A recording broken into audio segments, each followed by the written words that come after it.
Oh,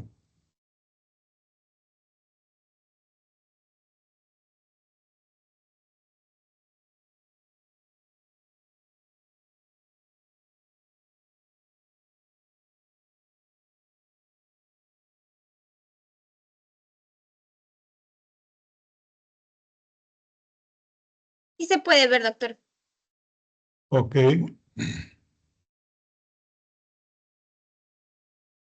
Gracias. Entonces vamos a empezar la clase de hoy día. Lo haremos en 2 o 3 sesiones de acuerdo a cómo vayamos avanzando. Aquí tenemos a una persona sana. Como creo que estamos todos nosotros, siempre estamos sujetos a un proceso patológico, a una enfermedad. Esta enfermedad va a producir síntomas y signos. Síntomas, como ustedes entenderán, son las manifestaciones que nos dice el paciente. Me duele la cabeza, me arde el estómago, me duele la rodilla, etc. Y signos es lo que ustedes o yo encontramos en el paciente. Tiene, por ejemplo, edema, tiene un soplo cardíaco, crepitantes, etc. En base a signos y síntomas, se establecen los síndromes. Una enfermedad puede tener, un proceso puede tener 2, 3 síndromes. Lo ideal es encontrar un solo síndrome que abarque todo lo que tiene el paciente. Muy bien, entonces en el proceso de diagnóstico, de repente lo que yo estoy pensando, el síndrome que yo estoy pensando, necesita para llegar al diagnóstico etiológico, que es lo que le interesa fundamentalmente al paciente, necesita exámenes complementarios, exámenes de laboratorio o imagen. Y con eso llego yo al diagnóstico etiológico.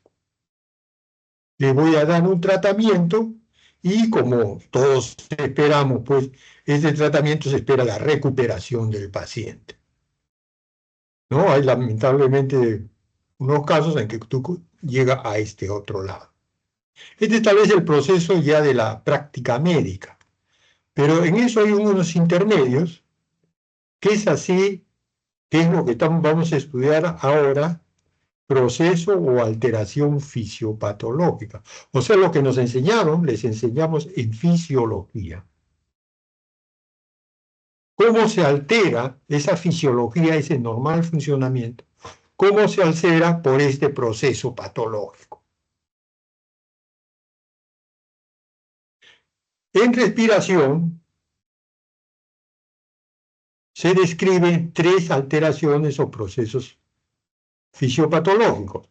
Algunos dicen solamente 2. ¿Cuáles son ellos? Obstructivo y restrictivo. Yo le agrego vascular porque a veces lo toman los cardiólogos, porque es una complicación que suele caminar de la mano con el corazón. Entonces, lo toman los cardiólogos, pero yo en este momento lo voy a describir como parte de respiración. Entonces, estos procesos en respiratorio debemos identificarlos en uno de estos 3 grupos. Y de repente llega a un extremo, o sea, cuando el caso es más grave, a un extremo de insuficiencia respiratoria, que también lo vamos a tocar. ¿No? Entonces hay que grabarse este esquemita que yo voy a tocar esto que está acá. Esto que estoy marcando con el puntero. Síndromes, eso lo van a ver ustedes el otro año, cuando lleven introducción a la medicina o semiología, ¿no? El nombre que tenga el curso en la universidad, y posteriormente en clínica ya van a ver todo esto, ¿no? Laboratorio. Por ahora el siguiente pinino, después de fisiología, es fisiopatología. Ahora vamos a ver esto en respiración. Solamente a manera de ilustración, los síndromes clínicos broncopulmonares se pueden dividir de esta forma. bronquiales, pulmonares, pleurales. Esta es una división que la hago yo, pero los autores tienen cada uno un criterio diferente. Por lo tanto, van a encontrar otras clasificaciones. Esto, como lo vuelvo a repetir, van a aprenderlos a diagnosticar, a determinar el otro año cuando lleven el curso de semiología. Vamos a recordar un poquito lo que les enseñé en fisiología de la respiración. Aquí tenemos las vías aéreas. Las vías aéreas, esto que está acá. Y aquí tenemos los alvéolos. Alvéolos pulmonares. Por aquí viene la sangre, ¿no? Como ustedes están viendo, el autor de ese esquema lo ha puesto oscuro, y a medida que se va intercambiando, se va oxigenando, sale, entre comillas, limpia. Aquí el autor le ha puesto sangre venosa mezclada, sangre arterial. ¿Qué significa esto? La sangre venosa es toda la que, como ustedes entenderán, regresa por la cava superior, cava inferior, aurícula derecha, ventrículo derecho, arteria pulmonar, y aquí una rama de la arteria pulmonar viene por acá. Trayendo, ¿qué cosa? Sangre poco oxigenada y con bastante CO2. Una vez que se produce el intercambio gaseoso, acá, a través de la membrana alveolo-capilar, se produce el intercambio gaseoso. La sangre se va oxigenando, como se dice. ¿Qué cosa consiste en oxigenarse? Obviamente cargar más oxígeno y eliminar el exceso de CO2. Entonces, eso es conocimiento fisiológico básico. El pulmón solamente hace eso normalmente. Intercambio gaseoso.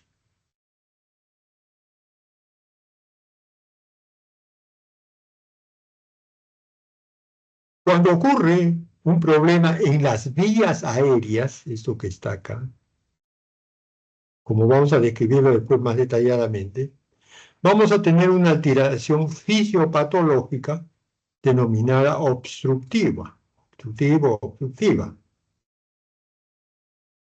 Cuando se afecta ambos campos, vamos a llamarlo restrictivo. Y cuando se afecta, obviamente, el sistema vascular, los vasos, se llamará vascular. Como ustedes entenderán, y como se les explicó en fisiología de la respiración, es necesario que para que esta sangre que está acá sea adecuadamente oxigenada, necesita que haya una adecuada, disculpen la redundancia, cantidad de aire en los alvéolos. Esa relación se llama relación ventilación-perfusión. Eso es 4 en los alvéolos para 5 de sangre. O sea, ¿qué significa? Cuando hay 4 volúmenes de aire, son necesarios para oxigenar 5 volúmenes de sangre. 5 volúmenes de sangre. Eso aprendimos en fisiología, es la relación normal de ventilación-perfusión. Este pulmoncito fisiológico, que ustedes lo conocen, la parte que se parece a un balón de química, la parte del cuello del balón nos va a representar lo que se llama las vías aéreas. Y que en este esquema de Netter lo está representando desde la tráquea hasta los bronquiolos terminales. También podríamos considerarle, si ustedes gustan, desde las fosas nasales. Muy bien, esas son las vías aéreas. El resto, la parte esférica, representa lo que queda de esa estructura, que viene a ser a partir de los bronquiolos respiratorios hasta los alvéolos o sacos alveolares. Y así lo diferenciamos entre uno y otro lado porque cada uno cumple una función diferente, como estudiamos en su momento. Las vías aéreas, de la tráquea hasta los bronquiolos terminales, en este esquema está acá, más o menos de la división 0, que es la tráquea, hasta la división 16 de los bronquiolos terminales, va a constituir esta zona, ¿qué función va a cumplir? De conducción. ¿Qué significa conducción? Que va a llevar aire de la atmósfera hasta los alvéolos. Conducción. Y esta otra parte del resto se va a llamar la zona llamada respiratoria, si usted quiere, donde va a ocurrir el fenómeno que ya les dije hace un momento, el intercambio gaseoso o hematosis. Intercambio gaseoso o hematosis. También podemos llamarlo respiración externa. Respiración externa. Porque el intercambio gaseoso que ocurre a nivel celular se llamará respiración interna. ¿Ya? Esta es respiración externa o hematosis o intercambio gaseoso. Más usado, hematosis.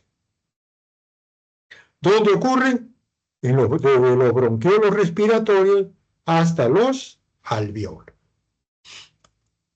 ¿Bien? Y aquí tenemos una gráfica que también lo conoce, una tabla, el cual, mire, existe alrededor de 300 millones de alvéolos en nuestros pulmones. 300 millones de alvéolos. 300 millones.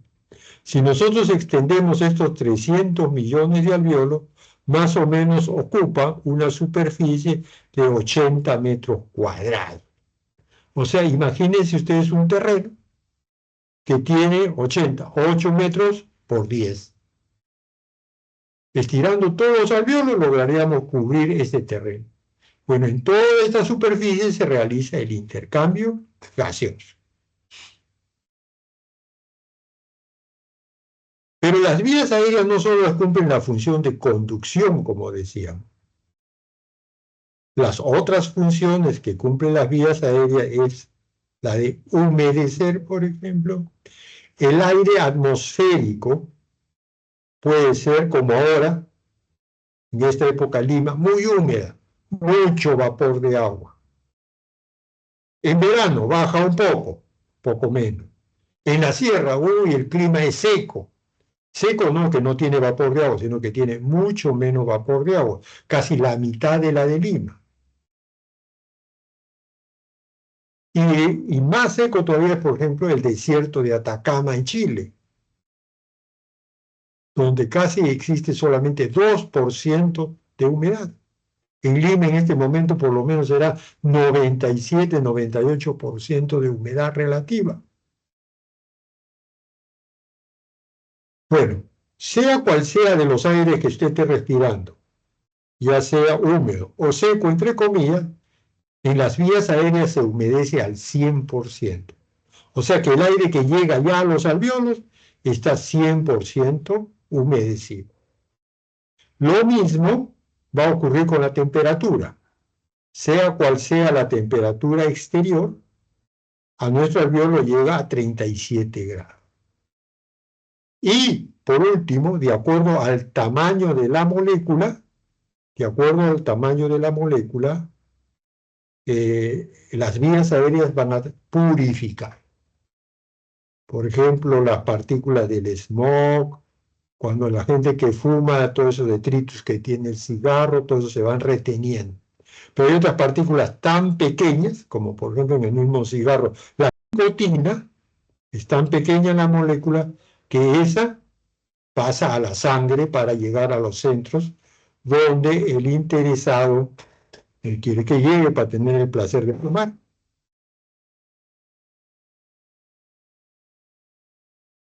Bueno, como hemos visto, el aire tiene que pasar por un tubo, las vías aéreas. Cuando todo, ya sea aire o líquido que pasa a través de un líquido, se va a describir esto que está aquí arriba, resistencia. ¿Qué cosa es resistencia? Dificultad que ofrece el continente al paso del contenido. En nuestro caso, la dificultad que le ofrecen las vías aéreas al paso del aire, hay una resistencia. El tubo, contra más grande sea, menos resistencia ofrece. Más pequeño, más resistencia ofrece, que es lo que viene a ser una relación inversa. Relación inversa. Aclarado eso, nos hace recordar que normalmente existe una resistencia a la corriente de aire. Como decíamos el año pasado, esta resistencia normal es porque la división es heterogénea,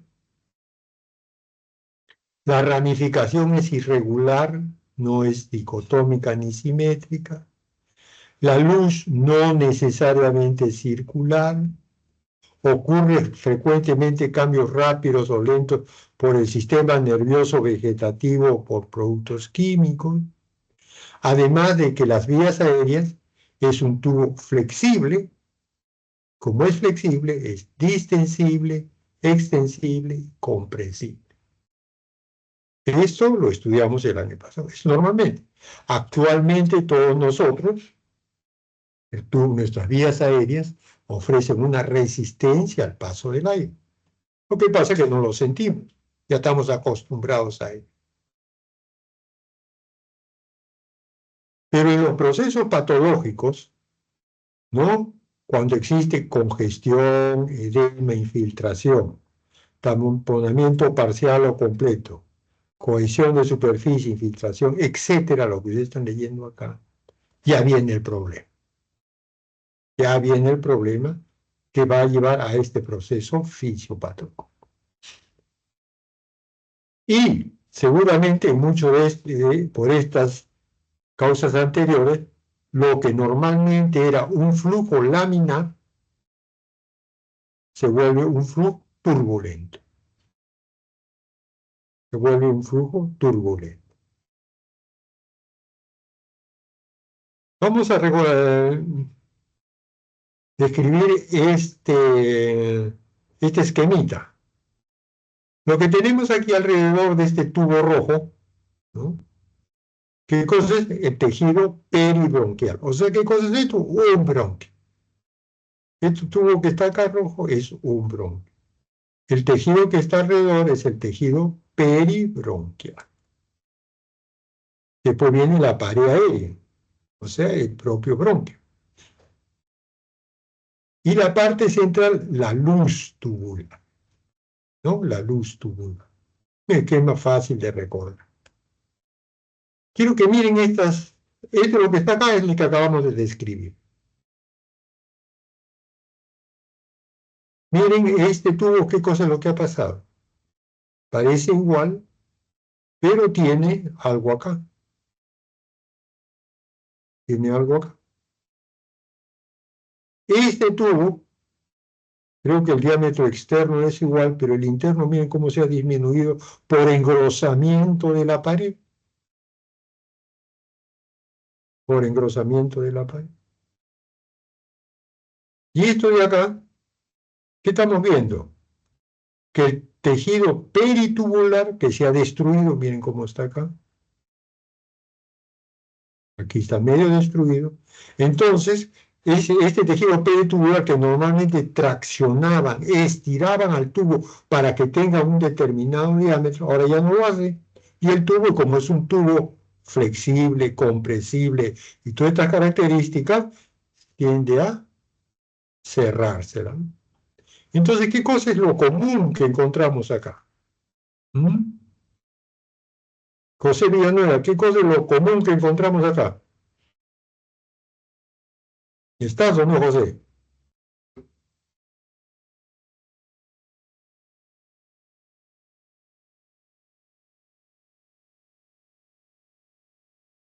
Ronald, tampoco está Ronald.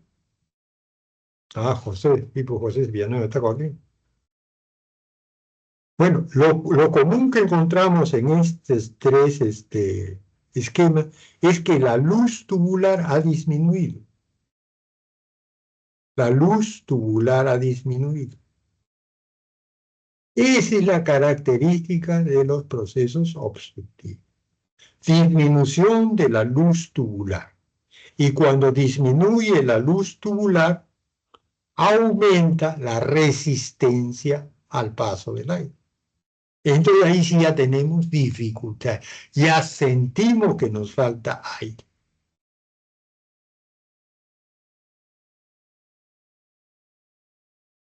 Muy bien. Entonces, ¿qué cosa es un proceso obstructivo? ¿Qué es o cuál que caracteriza? Aumento de la resistencia al paso del aire. Esta obstrucción puede ser intraluminal, de pared de la vía aérea o peribronquial. Proceso que dificulta en las vías aéreas el ingreso o salida de aire. Y en Estados Unidos es una patología muy frecuente, que ocupa un segundo lugar después de la cardiopatía y en los procesos obstructivos respiratorios. Y aquí sí pasamos a describirlos uno individualmente. ¿Aquí qué cosa es? La presencia de algo acá. Este algo de acá puede ser moco. Entonces, las obstrucciones pueden ser parciales o totales. Esto de acá es una obstrucción parcial, que puede haber por exceso de secreciones, como ocurre en la bronquitis crónica, edema agudo, inspiración de sustancia extraña, etc. O puede ser totales. Por ejemplo, un chiquito en la edad oral, en la etapa oral de su crecimiento, tiene algo en la boca. De repente viene el hermanito, lo empuja, entonces la bolita o lo que tenga en la boca se le pasa. Si pasa al tubo digestivo, no importa porque ahí lo eliminará. Pero si se pasa a la vía aérea, ahí va a producir, de acuerdo al tamaño del objeto, va a producir una obstrucción de las vías aéreas. El segundo caso, ¿cuál es? Trastorno de la pared de la vía aérea. ¿En qué caso ocurre este? Por ejemplo, contracción del músculo liso bronquial en el asma. Hipertrofia de las glándulas mucosas, bronquitis crónica. Edema e inflamación, asma y bronquitis crónica. O sea, el problema de este engrosamiento es contracción del músculo liso. Puede ser la presencia de inflamación y edema. Todos estos factores hacen puede que la pared esté engrosada. Y el tercer esquema que vimos es qué pasó con estas paredes peribronquiales. Se destruyeron. ¿Por qué? Ocurre esto, va a ser en el enfisema pulmonar, ¿no? Donde hay una pérdida de la atracción que dije hace un momento. El tejido peritubular estira al tubo, haciéndolo que se mantenga en su diámetro adecuado. Por ejemplo, en el enfisema, como vamos a ver. También recordarán que nosotros en fisiología de la respiración, y lo que ya les recalqué hace un momento, es que para que haya un intercambio adecuado, o sea, una oxigenación de la sangre adecuada, tiene que haber 4 volúmenes de aire en los alveolos para 5 de la sangre. La relación 4 a 5 es la relación normal, ventilación que está aquí, ventilación, perfusión. 4 entre 5, 0.8. En fisiología de la respiración, este puntito que está acá arriba representa 1 minuto y el término ventilación es la cantidad de aire por minuto.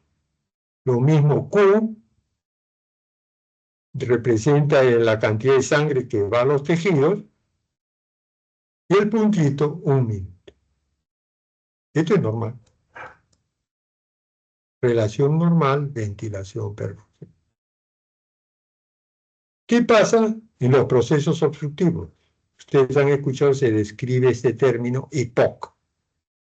EPOC viene a ser el acrónimo de enfermedad pulmonar obstructiva crónica. Mírense, enfermedad pulmonar obstructiva, ya su nombre lo indica. Pulmonar obstructiva. Si es obstructiva, ¿dónde ocurre? En las vías aéreas. Y si es crónico, es porque lleva mucho tiempo. Aquí tenemos algunos conceptos. Término mal definido para pacientes que presentan enfisema y o bronquitis crónica. Enfisema, que ya les describí, lo vamos a volver a repetir, y bronquitis crónica. Ya que clínicamente ambos tienen difícil de diferenciar, ¿no? En ambos casos existe la sensación de falta de aire, que eso se llama disnea, y que es progresiva en muchos años, miren, muchos años. Y otra característica es tos crónica. Poca tolerancia al ejercicio. Y se puede evidenciar la obstrucción ya sea por la presencia de pulmones hiperinsuflados o por una alteración del intercambio gaseoso. Hiperinsuflado es más o menos como, pues, usted ve al sujeto que tiene como si siempre estuviera sacando pecho, pues no tiene, ahora crecido, ese. Y alteración del intercambio gaseoso, o tiene poco oxígeno o tiene mucho CO2 en su sangre. No se está ventilando adecuadamente. Aquí tenemos los tipos de enfisema. Este es normal.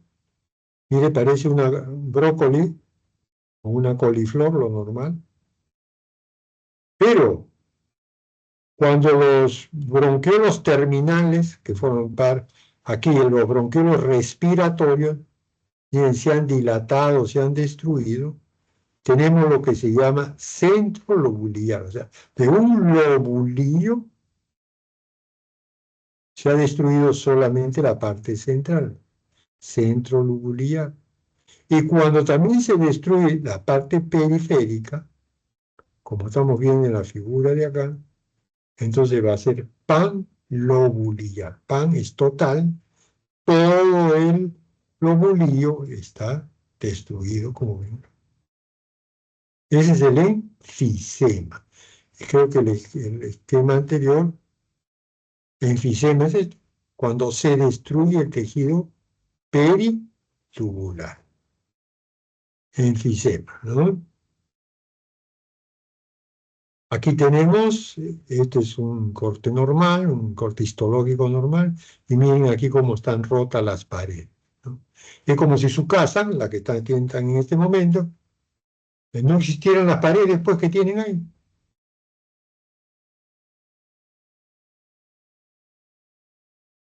Aquí tenemos otro caso. A la izquierda lo normal, y al otro lado miren ustedes.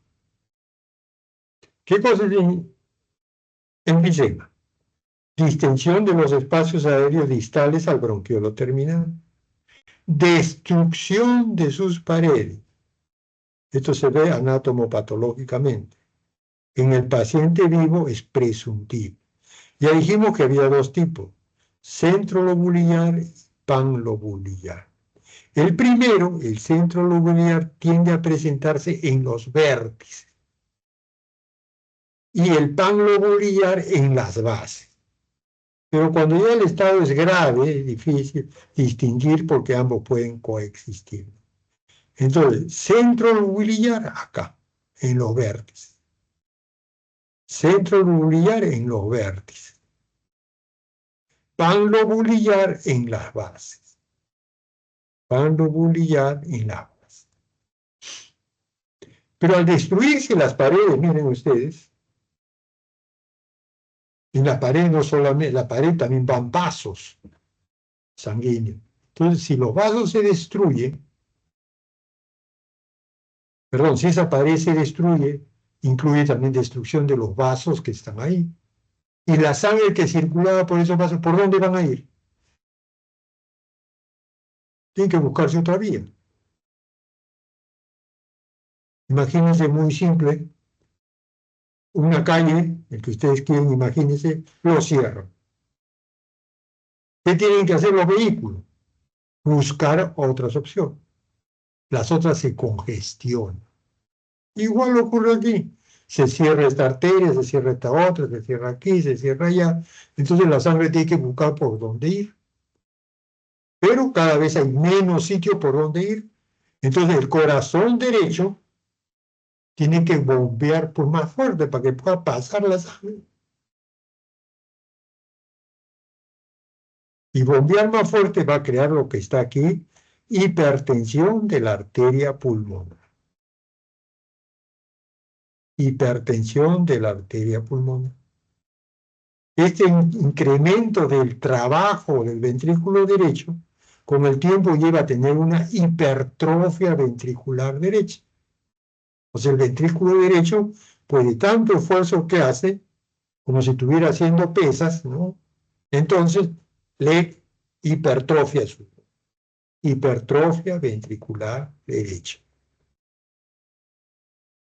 Pero en la aurícula derecha hay tanta fuerza que de repente la válvula que cierra de la aurícula, acuérdense que el ventrículo derecho va a bombear sangre por la salida, ¿por dónde? El ventrículo derecho bombea sangre por la arteria pulmonar, bombea sangre por la arteria pulmonar. Pero la otra válvula que está al costado tiene que cerrarse para que la sangre no se regrese, que es la tricuspidia. Pero cuando esta tricuspidia no aguanta la presión que existe en el ventrículo, la sangre se regresa. O sea, aumenta la presión en la aurícula derecha y obviamente en la cava superior, cava inferior. Y como las venas yugulares desembocan en la cava superior, estas se hinchan y aparece este signo que se llama de ingurgitación yugular. O sea, usted lo ve al sujeto y ve con las marcas de las venas ahí crecida. La toca y hasta late. Usted le pone los dedos, hasta siente que late las venas. Eso se llama ingurgitación yugular. Y acompañado de edema, etcétera, que no es el momento de explicar. Entonces aquí tenemos lo que sucede cuando este flujo disminuye hacia un lado, en el otro lado se recarga, pero en este lado que ha disminuido, miren ustedes, la poco sangre que está entrando, y se entra aire normalmente, va a ocurrir este fenómeno, el cual la poca sangre que entra oxigena solamente un poco de este aire.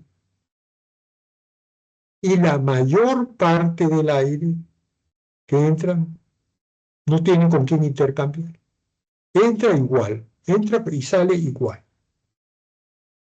Entonces esto se llama espacio muerto alveolar.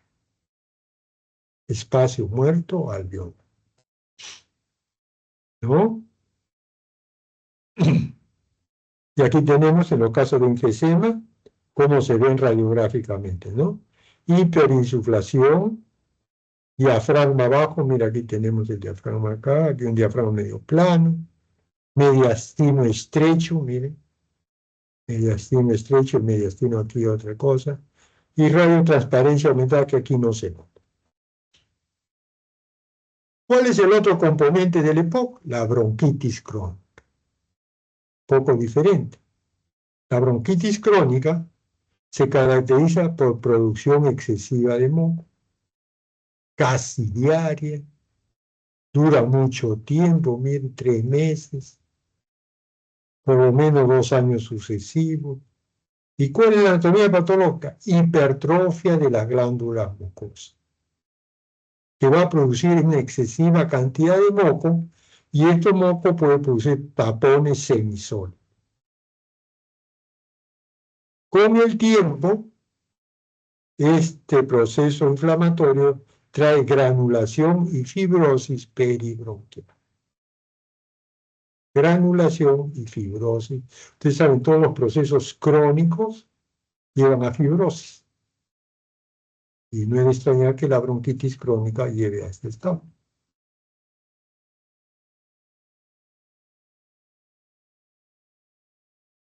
Aquí tenemos, al lado izquierdo, tenemos una glándula mucosa normal. Y miren aquí cómo se ha hipertrofiado.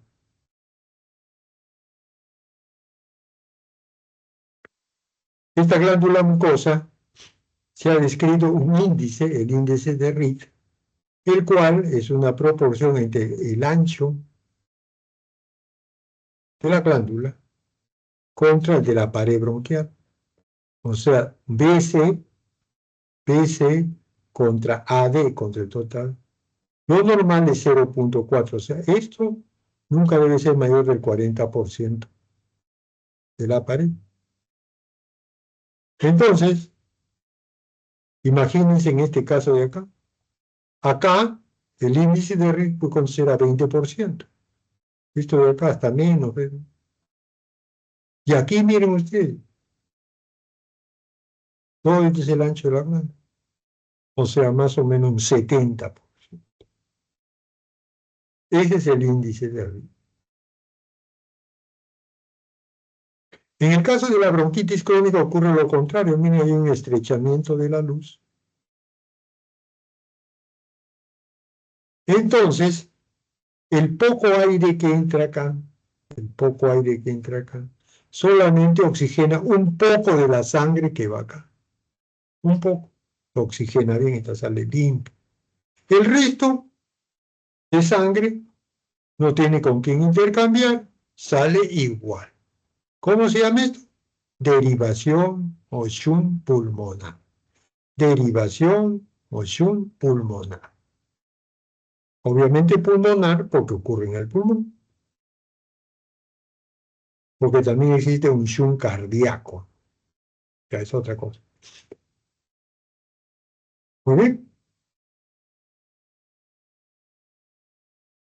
Este aparato,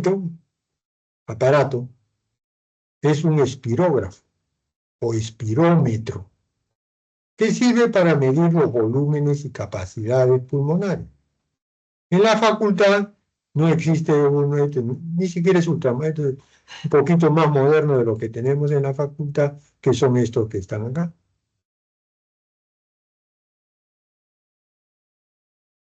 Entonces, el pirómetro lo que se hace es conectarse a un paciente o a un alumno como uno de ustedes.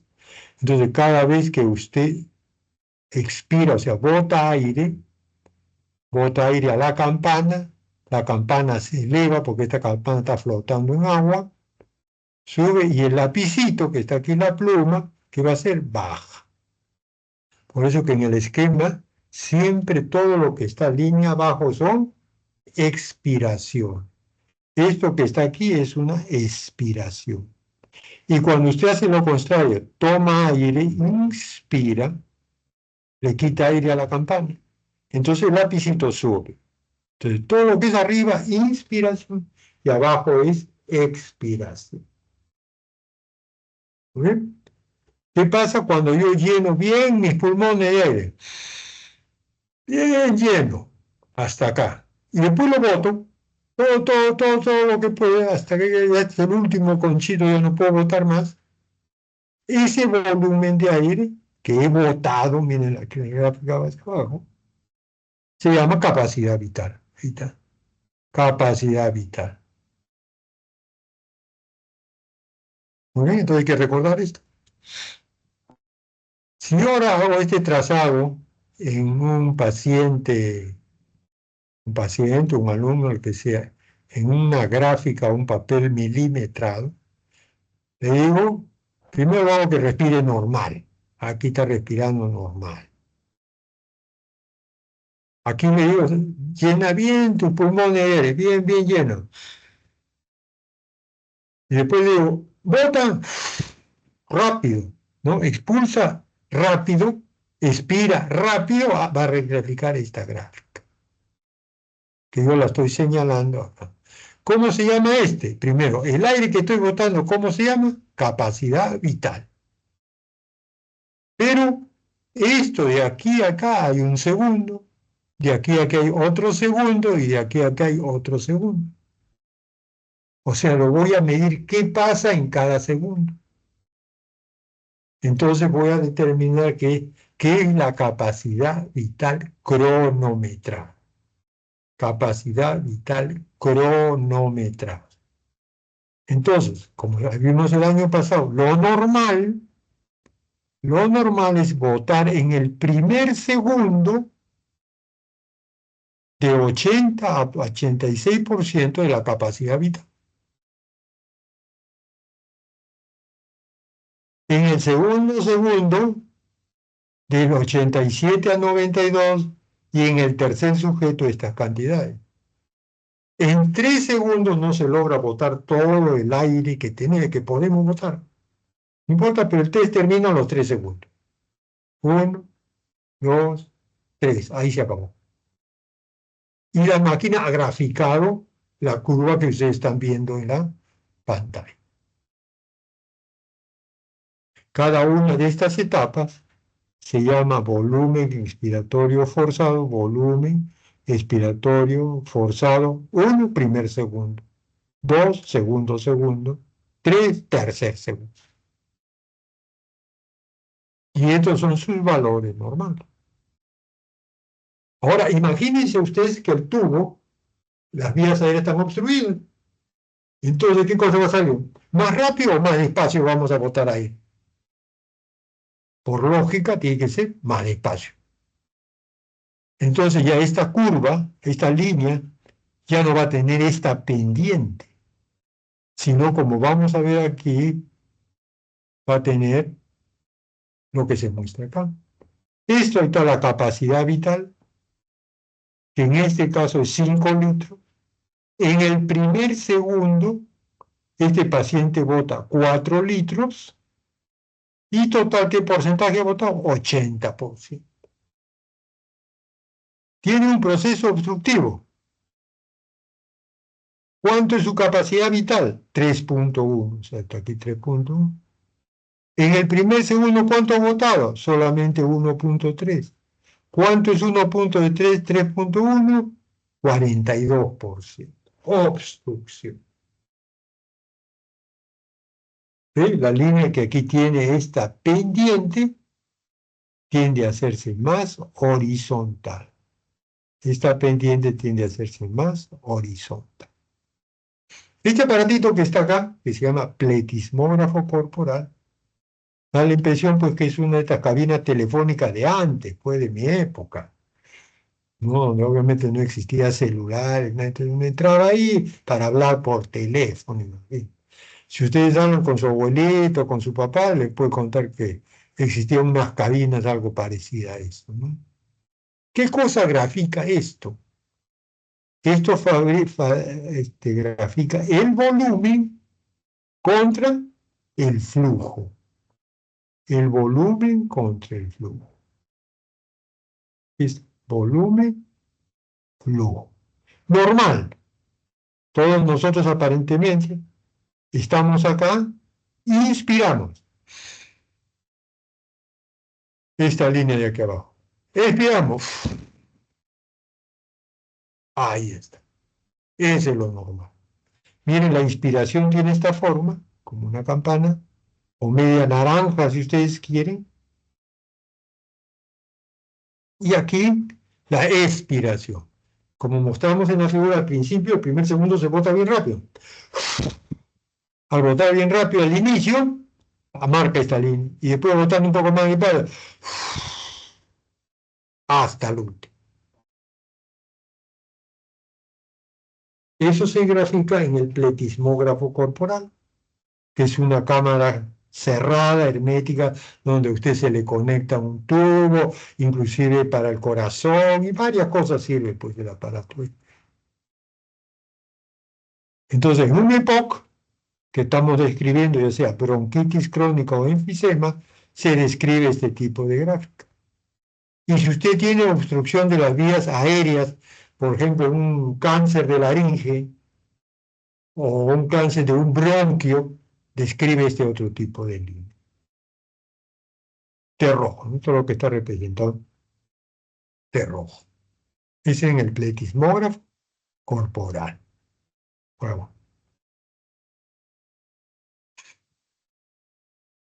¿de qué otra cosa nos valemos para ayudarnos a ver cuánto está oxigenando el pulmón? De este término que se llama gradiente alveolo arterial para el oxígeno. Gradiente el alveolo. Vamos a dibujar con mi plumón. Aquí tenemos un alveolo, ¿cierto? Aquí tenemos el oxígeno que está en el alveolo, en el interior, y aquí está la sangre, que también tiene oxígeno. Una vez terminado el proceso, normalmente existe un gradiente. O sea, la sangre no se nivela con el PO2 de la sangre, no se nivela con el PO2 alveolar, no se nivela. Existe normalmente un gradiente.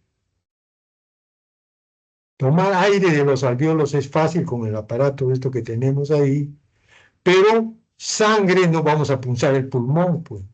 La sangre ya que vamos a tomar es esta que está aquí, que puede ser aquí en la arteria humeral. Pinchamos la arteria y sacamos sangre.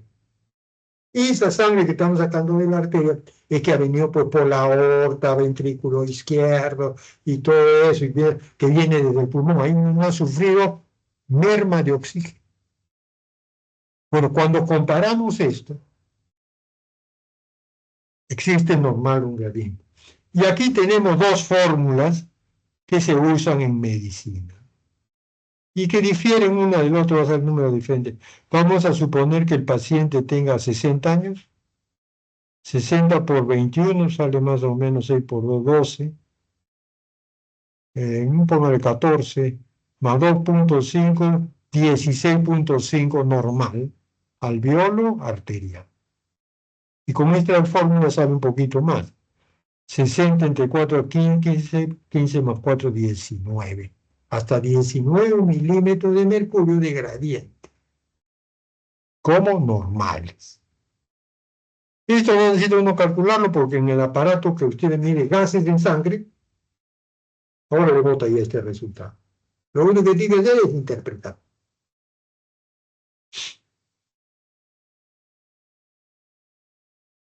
Bueno, después de todo, ¿qué pasa con el intercambio gaseoso que importa? Como hay una desigual relación ventilación-perfusión, que va a haber hipoxemia, o sea, baja de oxígeno en sangre, con o sin hipercambio. ¿Qué significa con o sin hipercambio? Puede haber CO2 alto o normal. El gradiente que describimos hace un momentito, aumentado. Ya no es eso que habíamos dicho 16, 19, ya no, 25, 30. Lo que describí hace un momento, espacio muerto fisiológico y shunt pulmonar, aumenta. Como va a disminuir el oxígeno, hipoxemia, que trae como consecuencia que los tejidos también reciban poco oxígeno, ocurre una vasoconstricción refleja. O sea, todavía recibe menos. Y de acuerdo a que si hay como esté el CO2, puede haber acidosis respiratoria. Si está elevado, se acumula el CO2, acidosis respiratoria.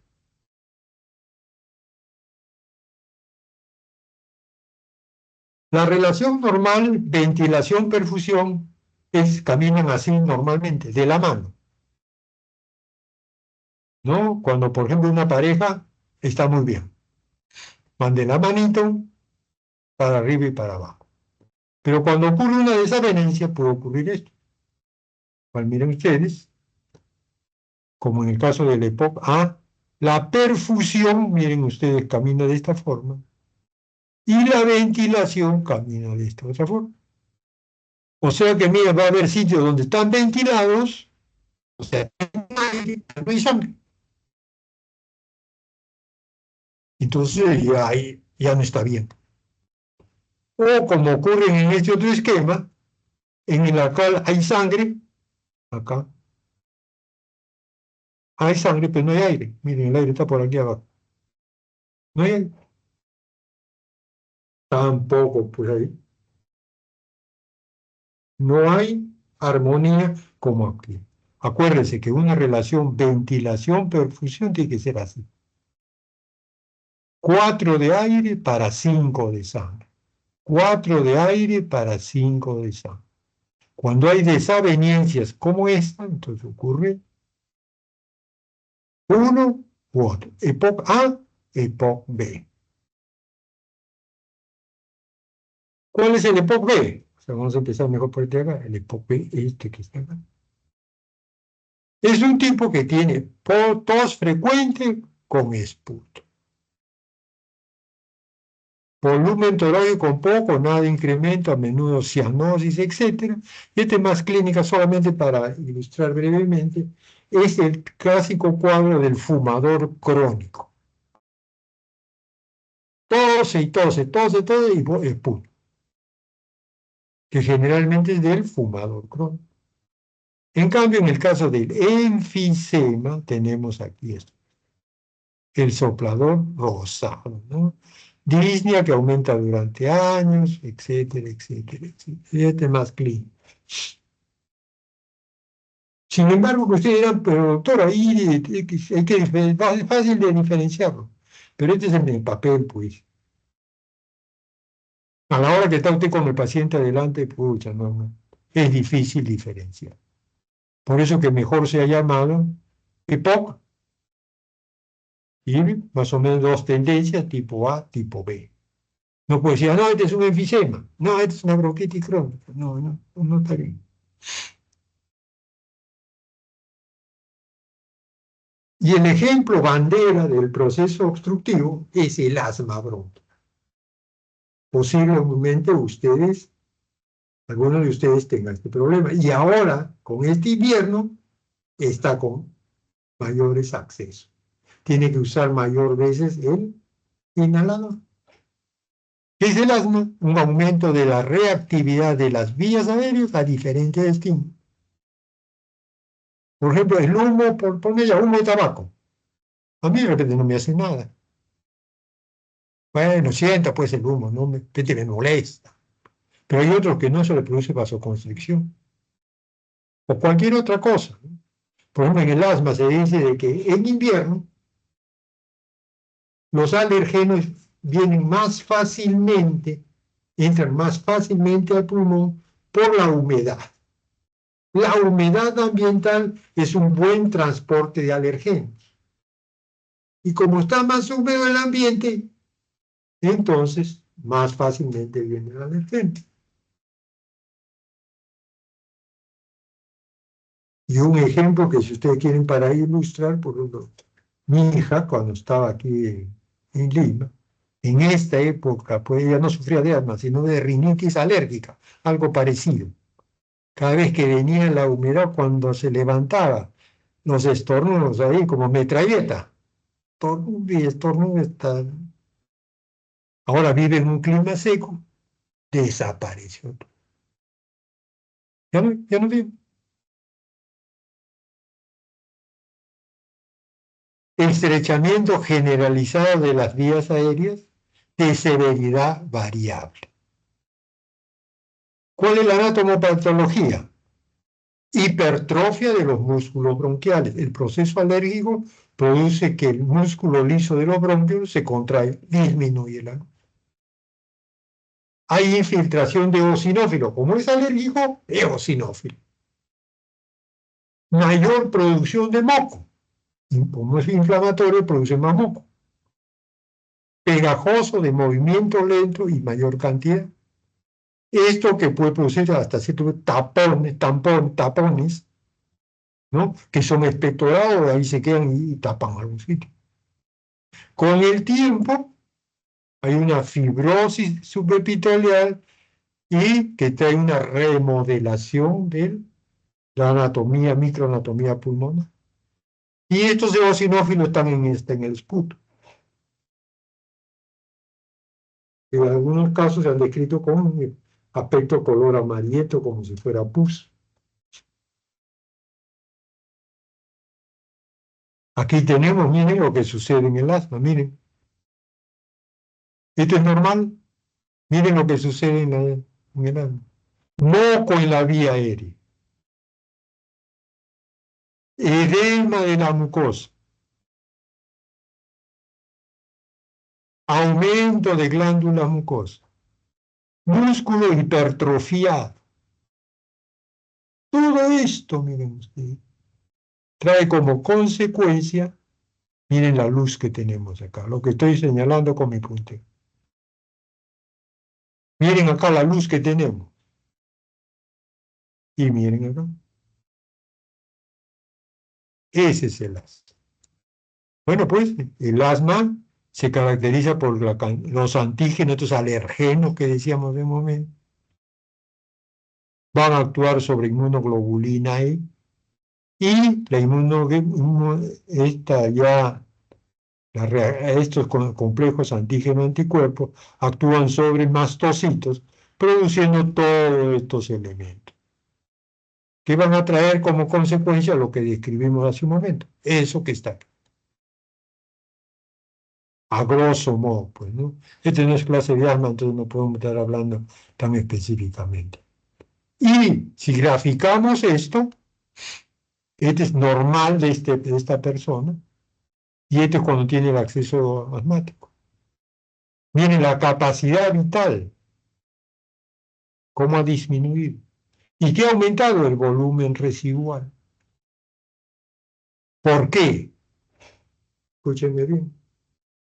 Porque como el asma es un proceso que ofrece más dificultad a la salida de aire que a la entrada, más dificultad a la salida de aire que a la entrada, entonces cada vez que yo respiro se me queda un poquito de aire en los alveolos. Un poquito. Y entonces ese poquito, tú sabes que de gota en gota se puede hacer hasta un mar. Entonces, de poquito en poquito, el pulmón se va inflando. Por eso hace un momento dijimos hiperinsuflación pulmonar. Entonces, como ustedes están viendo, la capacidad vital ha disminuido, comparado con esto, y el volumen residual aumenta. Y si hacemos una capacidad vital cronometrada, lo que escribí hace un momento, en el primer segundo, mira cuánto de aire botó. ¿Cuánto de aire botó? En cambio, aquí mira la cantidad que botó. Típico caso obstructivo. Obstructivo.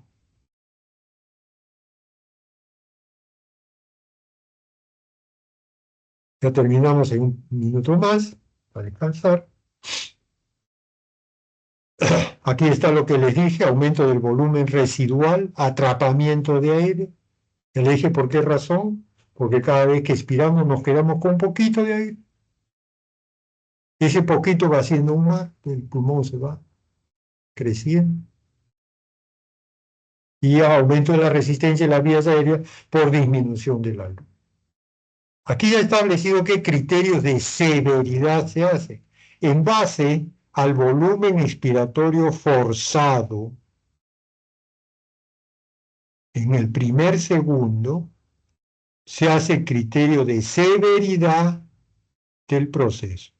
Leve, moderado, severo, muy severo.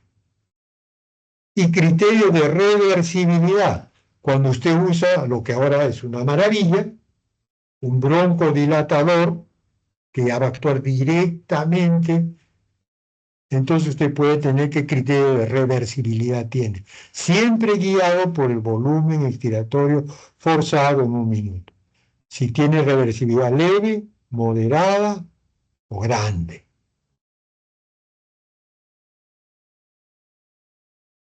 ¿No? Allá que tenemos, por esto miren ustedes, al tercer segundo, antes de los broncodilatadores, miren cuánto botaba de aire. 28%. Inhala el broncodilatador, después de los broncodilatadores, 62%. Y los que si alguno de ustedes es más asmático ha vivido esta experiencia. Inhala, claro, no se le vuelve normal, pero sí mejora mucho.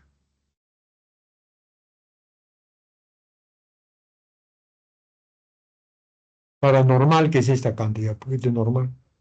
En el tercer E1 debe haber sido 93, 96. Muy bien, aquí termina la parte obstructiva. ¿Tienen alguna pregunta o comentario?